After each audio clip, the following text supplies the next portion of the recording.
Hello, very good morning children. Welcome to the class SST class 7th. As you know, our chapter is going on and it's continue. And today the lesson number 4, that is political science, is continue the lessons and some topics are left. So I'm going to take today this topic which is already started.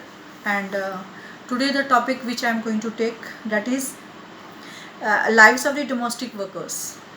किस तरीके की life होती है domestic workers की जो लोग काम करते हैं. Understand what are their domestic work. कहते हैं कि स्टोरी जो आपने पहले पढ़ाई थी हमने हरमीट्स मदर की, was not only the one who did the house work. वो अकेली नहीं थी जो हाउस का काम करती थी. Many ladies are doing a house work. So according to that which I have already explain about that this is what Milani a domestic workers. Milani एक डोमेस्टिक वर्कर है, एक घरेलू काम करने वाली लेडी है. तो वो कहती है कि मेरी जो फर्स्ट जॉब थी was with a rich family के एक घर में थी. That lived in a 3 story house, जो 3 मंजिल हाउस में रहते थे. एंड मेमसा वॉज वेरी स्ट्रेंज, बहुत ज़्यादा सख्त थी. And she was very strict and she would shout to get any work done. तो वो बहुत शाउटिंग करती थी. कह रही Milani, she is telling the story that वो बहुत शाउटिंग करती थी कि that when the work was done was to get any work done, कि my work was in the kitchen. कहती है मेरा वर्क जो था किचन में था. देयर वर 2 अदर गर्ल्स थी हु डिड द क्लीनिंग. 2 लड़कियां और थी जो घर का सफाई करती थी. And our day would begin with 5 o'clock. तो हमारा दिन जो शुरू होता था, जो वर्क करने का दिन शुरू होता था, the work which we started at a 5 o'clock. For breakfast से लेके get a cup of tea and 2 dry rotis and we could never get a 3rd roti. जैसे उन्हें सुबह एक चाय का कप दे देते थे, 1 cup of tea they were given to them. Those who are working, that lady, she is telling that when I am working they are giving me 1 cup of tea and 2 rotis. सूखी रोटी देती थी वो. And in the evening में when I cook the food, जब शाम को कहती मैं कुक करती थी food, the 2 other girls would beg me. तो 2 लड़कियां और मांगना शुरू कर देती थी to give me them an extra roti. And I would secretly give it to them. तो मैं उन्हें दे देती थी. And make an extra one myself.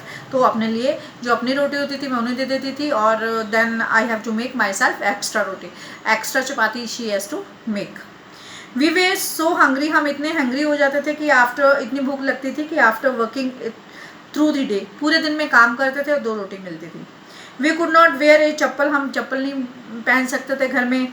तो इन दी विंटर आवर फीट्स, हमारे जो पैर होते थे बहुत ज़्यादा स्वेलिंग आ जाती थी, बहुत ठंडा लगता था. आप just imagine if you without wearing shoes और without wearing any chappal in winter में अगर आप घर में चलोगे तो आपको ठंडा लगेगा इन विंटर में. Yes, in the same way she is also getting cold. And I used to feel a secret of myself but also felt angry and humiliated.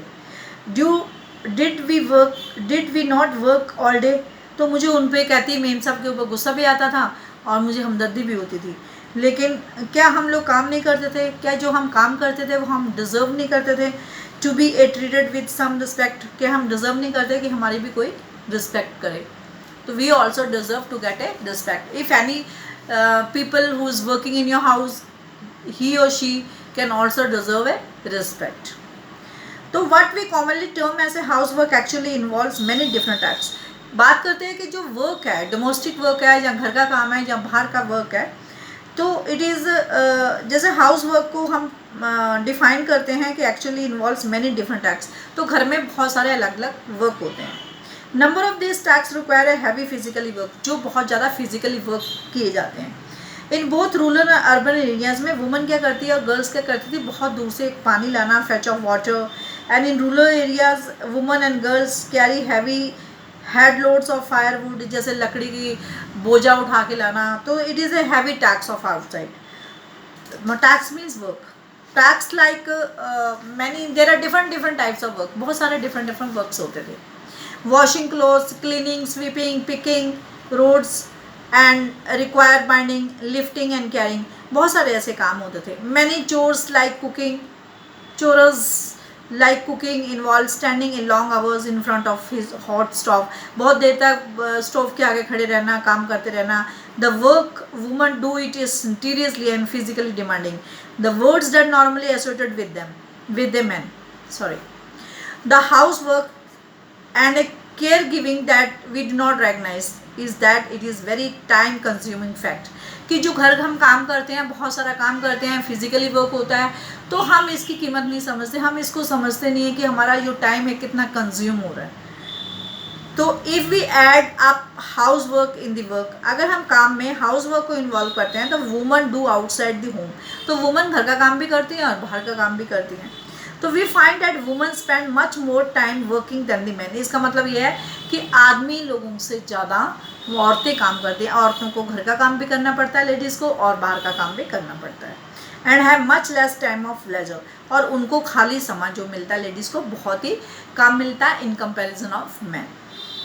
Below in some data from this special study done by the Central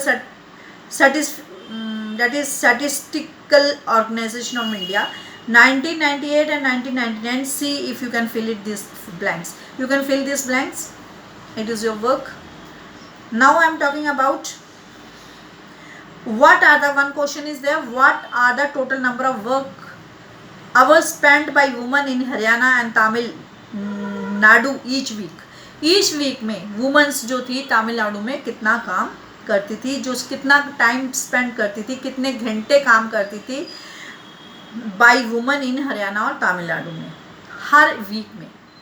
second question, how does this compare, हम इसको कैसे compare कर सकते हैं with the total number of work hours spend by man, जो आदमियों के साथ काम स्पेंड आवर्स होते हैं उसके साथ हम कैसे, how we have to compare this hours. Now one more topic is that women's work and equality. Women's के work की equality क्या है? बराबरी, equal. As we have seen how value attached women's household and caring of giving work is not an individual family matter. It is a part of a large system of inequality between men and women. कहता है जो women's का काम है तो it is a part of a larger system. सबसे बड़ा काम है inequality between the men and women में. Therefore it has deleted that with the true action is not just as a level individual of the family but also by the government. Equality is important principle, सबसे बड़ा law है, सबसे बड़ा rule है of our constitution का. Constitution mean हमारे संविधान का. द कॉन्स्टिट्यूशन हमारा क्या कहता है, हमारा संविधान क्या कहता है कि male and female should not become a reason for discrimination, कि मेल और फीमेल के बीच में कोई भी भेदभाव नहीं होना चाहिए. Equality, inequality between the sex